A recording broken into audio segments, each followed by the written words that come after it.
town. Welcome to the Babel Boys podcast. Joined as always with Jeff. Jeff, how we doing? We're doing good. How are you today, man? Pretty good, dude. So in the news, looks like the Proud Boys are going back to Portland sometime in August for a counter rally.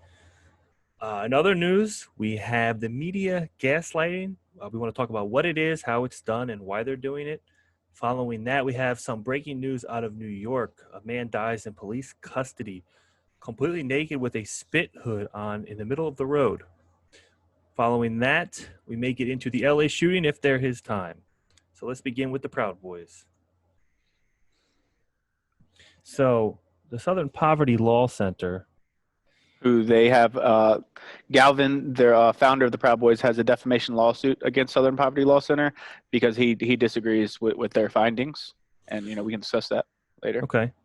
So it seems they're calling them a general hate group, and right. So as you said, it looks like Gavin is opposed to that. Right. So according to the SPLC, the Proud Boys are self-described as Western chauvinists who adamantly deny any connection to the racist alt-right, insisting they are simply a fraternal group spreading an anti-political correctness and anti-white guilt agenda.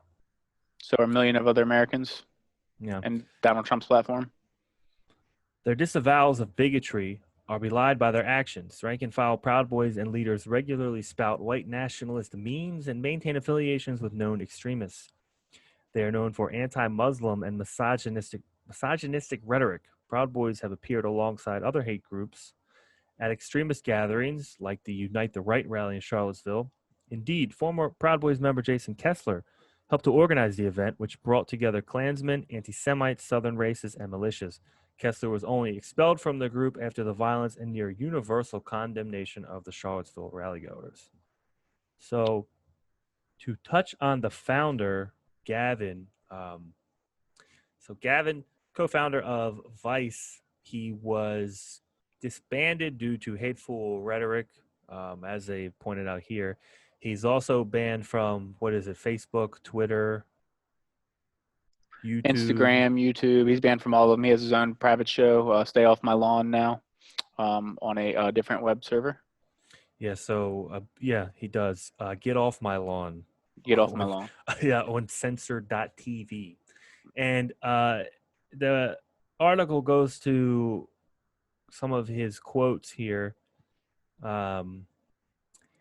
Here's one from Get Off My Lawn, June 19th, 2018. It's such a rape culture with these immigrants. I don't even think these women see it as rape. They see it as just like having a teeth pulled. It's a Monday. I don't really enjoy it, but that's what you do. I wouldn't be surprised if it doesn't have the same trauma as it would for a middle-class white girl in the suburbs because it's so entrenched in their culture. And then he goes on another one from April 24th, 2018. Muslims have a problem with inbreeding. They tend to marry first cousins, and that is a major problem here because when you have mentally damaged inbreds, which not all Muslims are, but a disproportionate number are, and you have a hate book called the Quran, you end up with a perfect recipe for mass murder. So this is the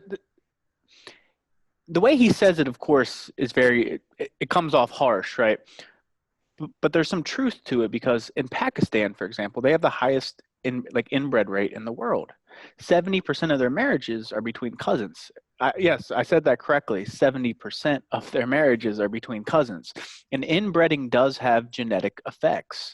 So when he's saying this, yeah, it sounds harsh, but there's a little bit of accuracy in there that, if there wasn't such a shock factor, like, wow, I can't believe he just said that. What a racist bigot, and you actually looked at it.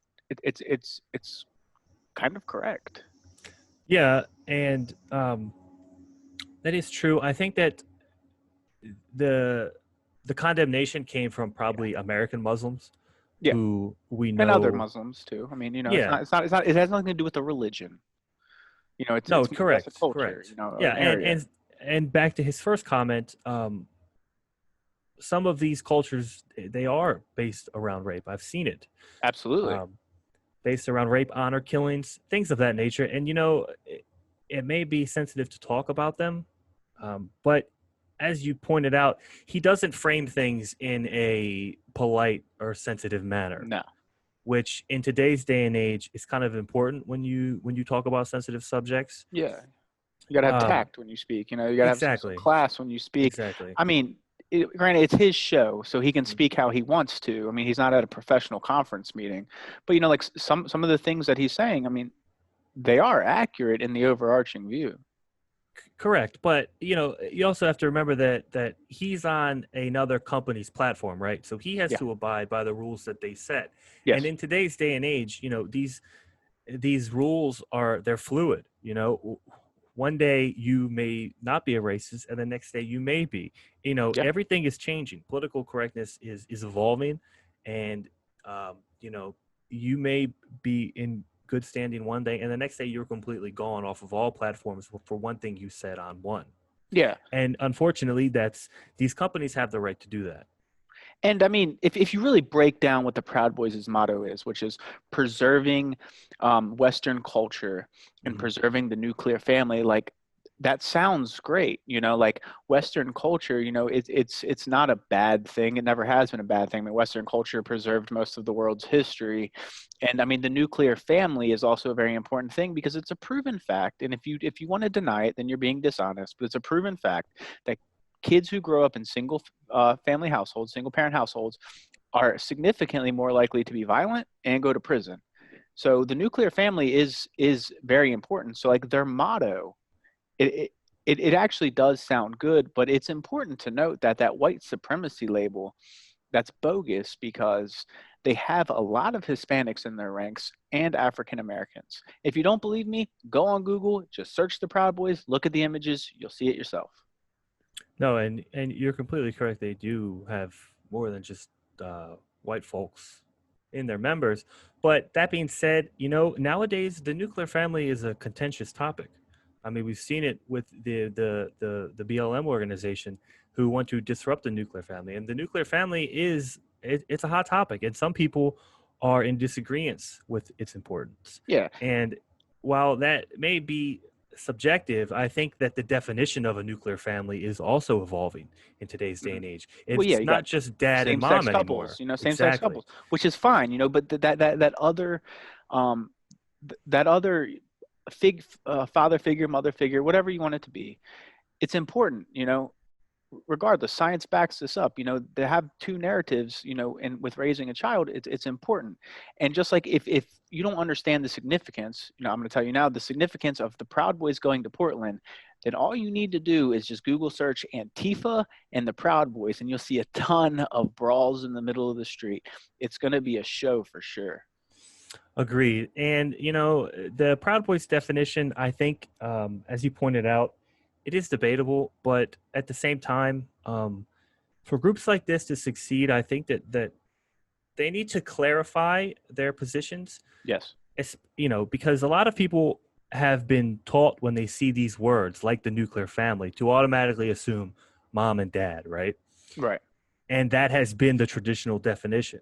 And like I said, these definitions, as society is evolving, these definitions are evolving. And I think to it's important to note that, if you're Absolutely. if your platform is only uh uh male and female, then people are going to take offense to that. And that's just the way that society is evolving. It's no longer just mom and dad. And I That's don't not a think, thing yeah. anymore. And I mean, like, I don't think rational people. I mean, you know, they don't. I don't care if it's a guy and a guy raising a child. You know, props to them for even A, adopting a child, and B, you know, being a good parental figures to the child. I mean, you know, so there needs to be clarification when it comes to that, and because as you said, that is a new standard in society. Hmm. Yeah, and I'm in the same boat. Mom, dad, mom, dad, dad. It doesn't matter to me. I think what is important is having two parents. And some people may Absolutely. argue that there are plenty of good single moms out there, single dads, and There are. there are, and that's not debatable. That is 100% true. All we're saying is, at least in my point of view, in the perfect world, a kid would have two parents. That's all I'm saying. And homosexuality is not just some contagious virus that they're going to catch because their parental figures are homosexual. And even so, it's really irrelevant because, quite frankly, what two consenting adults do in their bedroom is none of your business. No, agreed. And I've heard that rhetoric, and I think that is, I mean, that's that's kind of disgusting to say that because you have two dads that anyone's uh, sexual orientation is going to change. You know, that right there is hateful rhetoric. Yes. But that isn't something I've heard from the Proud Boys. No, no, me neither. And that's what I'm saying. No. I think that their label, just from my research, I believe that they may stand a good chance in the defamation suit. You know, because the Charlottesville rally, that's not their fault. I mean, like the main thing the Proud Boys are known for is beating up Antifa, and Mhm. quite frankly, most Americans don't care. They encourage Antifa being beat up.